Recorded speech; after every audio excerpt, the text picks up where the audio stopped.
दोस्तों यूपीएसआई के second shift का एग्जाम हो चुका है और आज के इस वीडियो में जितने भी क्वेश्चन सेकेंड शिफ्ट में पूछे गए हैं उसके ऑथेंटिक क्वेश्चंस आपके सामने लेकर आया हूं, जिनको कई जगह से क्रॉस वेरीफाई भी किया गया है।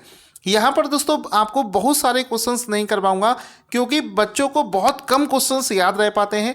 खास करके जो आसान आसान क्वेश्चन होते हैं, आप ये नोटिस करना, वो बच्चों को याद रहते हैं और जो डिफ़िकल्ट वाले क्वेश्चन होते हैं वो उन्हें याद नहीं रह पाते हैं।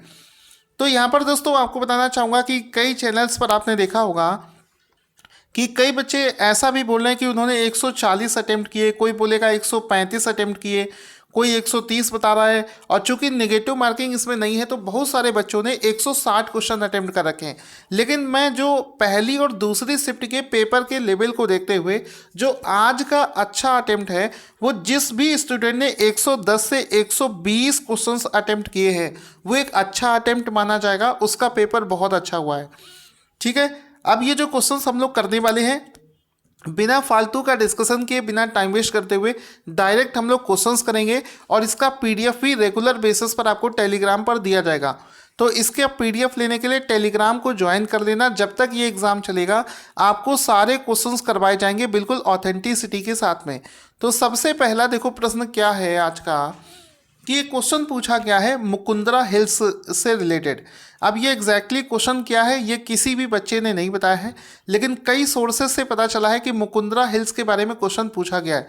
तो इसके बारे में जान लो। ये जो ये है, ये राजस्थान में स्थित है और मुकुंदरा हिल्स को 9 अप्रैल 2013 को टाइगर रिजर्व भी घोषित किया गया है।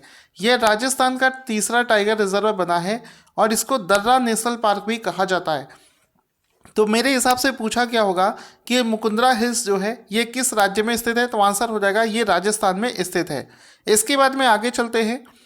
कुछ जरूरी बातें जो कि बच्चों ने क्वेश्चन के साथ साथ में शेयर करी है वो भी आप लोग जान लो, क्योंकि ये बातें आपके लिए ज़्यादा इंपॉर्टेंट है। सबसे पहली बात है कि पहली शिफ्ट के कंपैरिजन में जो दूसरा शिफ्ट था उसमें एक्ट वाले क्वेश्चंस कुछ ज़्यादा ही पूछे गए हैं। कम से कम 10 से 12 क्वेश्चन एक्ट वाले पूछे गए हैं। आर्टिकल्स के क्वेश्चंस की संख्या दूसरी शिफ्ट में बहुत ज़्यादा थी, तो आर्टिकल्स पर आप लोग ज़्यादा फोकस करिए, इसको जल्दी से आज ही रिविज़न कर लेना। इसके अलावा पॉलिटी से 10 से 15 क्वेश्चन पूछे जा रहे हैं। वहीं दोस्तों कुछ स्टूडेंट से बात हुई तो उनका कहना है कि सर करंट अफेयर्स के क्वेश्चन नहीं पूछे गए हैं, लेकिन कुछ बच्चे बता रहे हैं कि सर करंट अफेयर्स के 5 से 6 प्रश्न पूछे जा रहे हैं। पहली शिफ्ट में 5 से 6 क्वेश्चंस जो पूछे गए थे वो मिल गए थे, लेकिन दूसरी शिफ्ट में करंट अफेयर्स के क्वेश्चंस नहीं मिल पाए। यानी कि हम मान सकते हैं दूसरी शिफ्ट में मात्र 3 से 4 क्वेश्चन ही करंट अफेयर्स के पूछे गए होंगे। अब देखो आगे इसमें क्वेश्चन बनेगा, एक मुहावरा पूछा गया है अवांछित अवांछित संवाद, इसका मुहावरा पूछा गया है, लेकिन चूंकि हमें ऑप्शन नहीं पता है, लेकिन ये जो अवांछित संवाद होता है इसका मुहावरा होता है सिर खाना। अब हो सकता है कि ये दूसरी लैंग्वेज में वहाँ पर ऑप्शंस में दे रखा हो, लेकिन आप याद रखेंगे मुहावरे का ये क्वेश्चन पूछा गया है। फिर है कि भारतीय संविधान का जो अनुच्छेद 17 है, आर्टिकल 17 है, वो किस चीज़ से संबंधित है, तो इसमें उन्मूलन करना है अस्पृश्यता का। तो इसको आप लोग याद रखेंगे, पूछा गया था। इसके बाद में पहली शिफ्ट में भी कमेटी से क्वेश्चन पूछा गया था और दूसरी शिफ्ट में क्वेश्चन पूछा गया है कि पंचायती राज जो है उससे संबंधित कोई कमेटी है, लेकिन चूंकि हमें ऑप्शंस नहीं बताए हैं स्टूडेंट ने, तो हम लोग इससे जुड़ी हुई चीज़ देख लेते हैं। ये चारों कमेटियां जो है ये पंचायती राज्य से संबंधित है। दोस्तों एक चीज़ आप बिलीव रखिए, जितने भी क्वेश्चंस आपको करवाऊंगा ऑथेंटिसिटी के साथ में कराऊंगा। अगर ऑप्शंस नहीं पता होंगे तो मैं आपको नहीं बता पाऊंगा, ठीक है। लेकिन यह है कि ऑथेंटिक क्वेश्चंस है, इसकी गारंटी मैं देता हूं। इसका पीडीएफ भी आपको फ्री में दूंगा और हर एक शिफ्ट का एनालिसिस इसी तरीके से करेंगे। तो पहला है आपका GV.K. राव कमेटी, 1885 में बनी थी। LM सिंघवी कमेटी 1986 में, ये 1985, ये 1986। PK थुंगन कमेटी 1989 में और अशोक मेहता कमेटी ये 1978 में, ठीक है। ये चारों कमेटी याद रखेंगे, ये पंचायती राज्य से संबंधित हैं। इसके बाद में आगे चलते हैं कि 97 अमेंडमेंट जो था उससे क्वेश्चन पूछा गया है, लेकिन क्वेश्चन का पता नहीं है। इसके बाद में पहली शिफ्ट में केशवानंद भारती का क्वेश्चन पूछा गया था और केशवानंद भारती केस से संबंधित दूसरी शिफ्ट में भी क्वेश्चन पूछा गया है। यहाँ पर इसका क्वेश्चन एग्जैक्टली क्या है वो नहीं पता है, लेकिन इसमें ये जो केशवानंद भारती का केस है ये 1973 में हुआ था।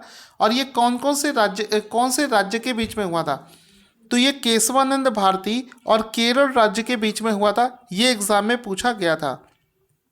उसके बाद में कौन कौन से और आर्टिकल पूछे गए, जैसा कि मैंने आपको बताया कि आर्टिकल्स को बहुत अच्छे से रिवीजन कर लेना, कुछ ज़्यादा ही पूछे गए हैं दूसरी शिफ्ट में। आर्टिकल 17, 27 और 15 ये सब एग्जाम में पूछे गए हैं। इसके बाद में आता है चौरी चौरा कांड कब हुआ था? आसान क्वेश्चन है, 5 फरवरी 1922 को हुआ था। जैसा कि मैं आपको बताता हूँ कि स्टूडेंट्स को सिंपल क्वेश्चंस याद रहते हैं, कठिन क्वेश्चन किसी को भी याद नहीं रहते हैं। आर्टिकल 44 के बारे में पूछा गया था, क्वेश्चन क्लियर नहीं है। एक क्वेश्चन बता रहा था स्टूडेंट की टेस्ट क्रिकेट में सबसे ज़्यादा रन किसने बनाए हैं, तो हो सकता है ऑप्शंस में पूछ रहा हो, लेकिन अगर ओवरऑल देखें तो सचिन तेंदुलकर ने सबसे ज़्यादा रन बनाए हैं। इसके बाद में आता है प्रेस की फ्रीडम जो है, फ्रीडम ऑफ प्रेस कौन से आर्टिकल से संबंधित है? तो आर्टिकल 19 इससे संबंधित है। इसके बाद में एक क्वेश्चन आया था कि मेनका गांधी का जो मामला हुआ था सुप्रीम कोर्ट के साथ में, उसमें क्या फैसला सुनाया गया था? तो इसमें भी ऑप्शंस के हिसाब से ही क्वेश्चन वेरी करेगा, तो इसका भी ऑप्शंस हमें नहीं पता है। एक क्वेश्चन पूछा गया था भारतीय मस्तिष्क संस्थान नेशनल ब्रेन रिसर्च सेंटर कहाँ पर स्थित है? तो ये मानेसर हरियाणा में स्थित है। ये आप याद रखेंगे। विटामिन ए का साइंटिफिक नेम क्या है? तो इसका साइंटिफिक नेम है रेटिनॉल। दोस्तों चैनल को सब्सक्राइब भी कर लेना, क्योंकि जैसे कि विटामिन का साइंटिफिक नेम है तो अलग से आपको एक पीडीएफ दूंगा, एक नोट्स, एक वीडियो भी बनाकर दूंगा जिसमें जितने भी विटामिन है उन सभी का साइंटिफिक नेम क्या होता है इसका एक अलग से वीडियो भी बना दूंगा। तो उसको भी मैं इस चैनल पर शुरू करूँगा, तो नए लोग इस चैनल को ज़रूर ज्वाइन कर लें। क्वेश्चन बनेगा कि 55वां ज्ञानपीठ पुरस्कार किसे दिया गया है? तो पहली शिफ्ट में भी ज्ञानपीठ पुरस्कार से क्वेश्चन पूछा गया था। आंसर हो जाएगा अक्कीतम अच्युतम नंबूदरी, इनको 55वां ज्ञानपीठ पुरस्कार दिया गया है। इसमें एक चीज़ और याद रखना कि जो भी संभावित टॉपिक है जिनसे कि क्वेश्चंस एग्जाम में और भी पूछे जा सकते हैं, तो उन पर मैं अलग से वीडियोस बनाऊंगा। इस वजह से चैनल को ज्वाइन करके उसका पीडीएफ जरूर ले लेना।